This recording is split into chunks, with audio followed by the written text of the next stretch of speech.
সর্বশেষ সালাম ফিরানোর আগে দোয়া করলে কবুল করে কে? লা ইউসাল্লিমান্না আহাদুকুম হাত্তা ইয়াতাআওয়াদা আন আরবা। চারটা জিনিস থেকে পানাহ না আছে আমার কোন উম্মত যেন সালাম না ফিরায়।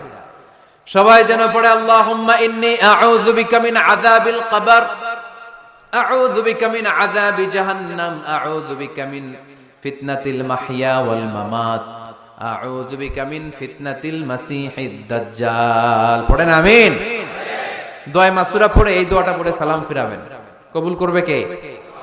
জুমার দিনে, আজকে কি বার? আজকেই তো জুমাবার। এই জুমার দিনে আল্লাহর হাবিব বলেন একটা সময় আছে, ওই সময় বান্দা যাই চায় আল্লাহ তাই দেয়। ওই সময়টা কখন? এই নিয়ে মুহাদ্দিসিন ইকরামদের মধ্যে ইখতিলাফ। সবচেয়ে গ্রহণযোগ্য মত হচ্ছে আসরের পর থেকে শুরু করে সূর্য ডোবার আগ পর্যন্ত। ওই মুহূর্তে দোয়া করবেন, এই সময়গুলো নোট করে রাখবেন।